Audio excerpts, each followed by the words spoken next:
Welcome to Gloss and Growth, where we keep it real, a little toxic, but always growing, evolving, and talking about real life relationships and the little things people swear mean more than they do. Do not forget to like, comment, and subscribe. I would really appreciate it. I know I've been slacking, but baby, I am here today. So let's get into it if we're going to get into it. So today's episode is a little different. Mother's Day has already passed. And, I want to give the mamas out there their flowers, the ones that's working hard, in school, got two jobs, the stay at home moms, the pet moms, all the above. Baby, we do the damn thing. I too am a mom. We do this sleeping, crying, not feeling good. We have so much going on and we still manage to show up for our babies or, our fur babies. We do the damn thing and they are so lucky to have us. So, what I realized is after the day is over, the flowers are starting to die, the social media posts are slowing down and everybody is kind of moving on. But I realized something. For a lot of women, the emotions connected to Mother's Day don't end when the day ends. Some people felt love and celebrated. Some people felt overlooked. Some people were grieving. Some people were pretending to smile through disappointment. And some women spent the day pouring into everybody else while secretly feeling empty themselves. So today, I just want to have an honest conversation about the aftermath of Mother's Day because I think a lot more women relate to this than we talk about. But before we get into that, I wanted to, talk a little bit about me because I am a mom as well. So I have a daughter. She's 8 years old and I love her so much. That is my world. I really feel like that's the only good thing that I've done in my life, which is give birth to her and raise her. Like she's the best thing that has ever happened to me, I feel like. And she is literally my favorite person in the whole wide world. I could not ever imagine life without her. Even though she's 8. So y'all already know the attitudes and everything be there. I be seeing me a little bit. It be scaring me. And I be like, oh my God, Jesus, Lord, please be offense. I be calling on Jesus, the disciples, Mary, Joseph. I call on everybody, okay? Because it's not hard, but y'all get my drift, okay? Because I listen, I will get choked up talking about my daughter. I felt myself getting choked up, so that's why I started just going off and saying she a little sassy, she got an attitude like me, and I just be calling on Jesus and everybody up there in heaven. I know they be tired of me because my prayer request be like, Jesus, please come and fix it. Please come get this little girl because she finna come up there with you. No, I'm playing. Okay. So, anyways, I got pregnant at 19 and I had my daughter at 20. 19 is, of course, a fairly young age to get pregnant, and it's a lot because your life is just starting. And when I think back on how I felt finding out that I was pregnant, I was really scared. I didn't feel at the time that I was even equipped to be a parent. I was still living with my mom. I was attending a community college at the time. I was driving one of my mom's cars. I was heavily dependent on my mom. And so, although I was partaking in grown folk activity, when the stuff got real, AKA them 2 lines showed up on that test, I remember just thinking, listen, I can barely take care of myself. How would I be able to take care of a baby? Like, my mama was still, setting up my appointments. Now I got to set up my own appointments, but, with the support of my family and my friends, it did make a difference. I was not happy during that time. And not to say I wasn't happy with the support, but it was just a lot going on mentally to the point where I had to come to reality that it was just going to be me and my daughter going forward. It was just going to be me and her. And the only support that I would get would be from my family, and my friends. So I go to say, to the single moms out there that, I definitely see you. I definitely resonate with you. Regardless of the situation, it is hard. And I don't ever want especially the single moms, I don't ever want you to feel as though you are lacking. You know what I'm saying? You're lacking in some areas, because I know the stigma that we get as being single parents and raising our kid in a one parent household. I get it. And it's not a good look. But all I have to say to that is fuck them haters, because baby, we doing the damn thing. And let me tell you something. I am a firm believer that God loves single moms, and that God does whatever he can to protect us and to guide us and to keep us on our feet to where we can provide for our kids. So whatever we may lack, God is that filler for us. And I just want you guys to know that. I want the moms out there to know that, yeah, we may not have a man in the house, but we got God. He might not be here physically, but he's here emotionally, spiritually, and even financially, because God be blessing us, okay? The only way that we're able to even move through this thing called life is because we have God. And I'm sorry if I'm getting too religious, but baby, we believe in God and Jesus Christ over here. I'm gonna just be real. So if you don't believe in that, baby, you might want to click off of this, because I'm gonna talk about God every now and then. Now I'm gonna talk my junk, whatever, but I'm gonna talk about God, because God has been too good to me for me not to talk about him. And God has really carried me through this motherhood journey. Without God, I really don't know where I would be. I don't know where my child would be. So baby, I'm gonna talk about God, okay? I'm gonna talk about God. I might be ratchet, but I'm gonna talk about God, okay? He know me. That's all that matter. So I just want to give you single moms a hug, and just know, baby, I'm in this with you. I see you. We see each other, and we got this, because our babies are loved.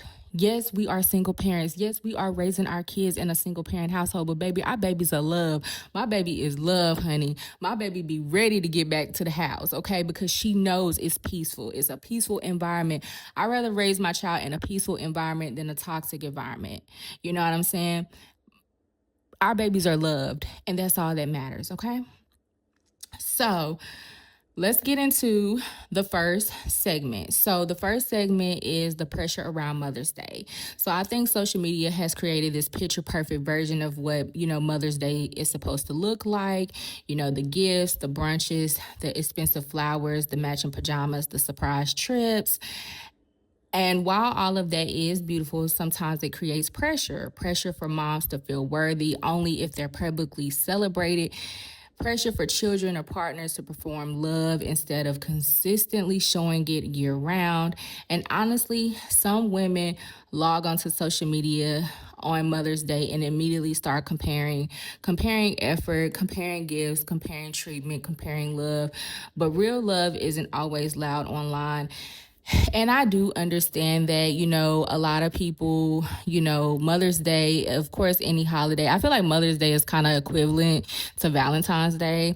But I feel like, when it comes down to social media, people are entitled to post whatever they want to post in regards to whatever holiday.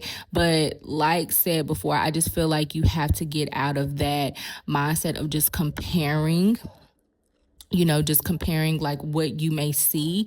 Don't do that. Just like the picture, like the story, and just go on about your day. You know what I'm saying? Like, don't like, I don't know the word, but just don't like really be pressed over, that. You know what I'm saying? Just be happy. You know what I'm saying? I know it's easier said than done, but it's just more so like, don't mourn over it. Don't mourn like, oh, well, she got flowers and a surprise trip from her baby daddy, and me and my baby daddy don't even get along, and I didn't get nothing. Like, don't even do that. Don't even think like that. Don't even start making yourself think like that. It's not healthy. You know what I'm saying? Like, it's different for everybody. So, the next segment is feeling overlooked. So, I also want to talk about, the women who felt disappointed this Mother's Day because, disappointment doesn't always mean you're ungrateful. Sometimes it simply means you want to feel seen. A lot of mothers carry so much every single day, emotionally, mentally, physically, financially. And so when Mother's Day comes around, they're secretly hoping someone noticed the weight they carry, not just what they do, but who they are. And when that effort isn't acknowledged the way they hoped it can hurt more than people realize. And that is true. You know what I'm saying? But it's just more so of just being self-aware of how you feel within yourself. You know what I'm saying? Instead of looking for validation through other people. So the next segment is also just, Mother's Day can be complicated. So with that, there's another side of Mother's Day, people don't always talk about. For some women, this holiday brings grief. Some people are mourning their mothers. Some are mourning strained relationships. Some women want to become mothers and haven't yet. And some women are healing from childhood wounds connected to motherhood. And I think it's important to, normalize the fact that holidays can hold multiple emotions at once. You can be thankful and hurting. You can be loving and grieving. You can smile publicly while processing privately.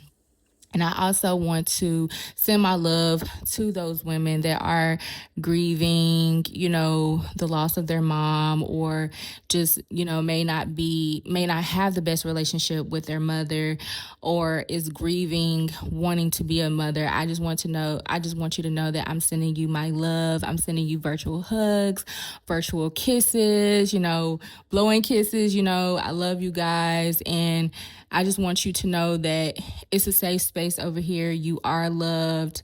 I love you. And yeah, so we see you, babe. We see you as well. So I wanted to also talk about, learning to pour into yourself. So one thing I've been learning is that sometimes, we have to stop waiting for people to perfectly pour into us and start becoming intentional about, pouring into ourselves too. Not because people don't matter, but because our worth cannot depend on one day, one gift, one post, or one person's effort. You deserve softness consistently. You deserve care consistently. You deserve appreciation consistently. And sometimes healing looks like learning how to give yourself the love you keep hoping everybody else remembers to give you. And I feel like that is so perfect.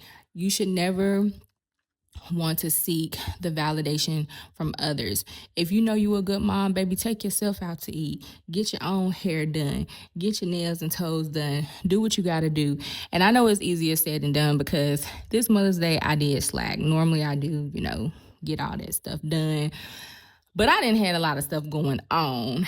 But it's coming. You know what I'm saying? Like, this gonna be my little Mother's Day gift. But that's one thing that I've had to learn growing up, because for me per se, I feel like I grew up just being a people pleaser. I always wanted to please people.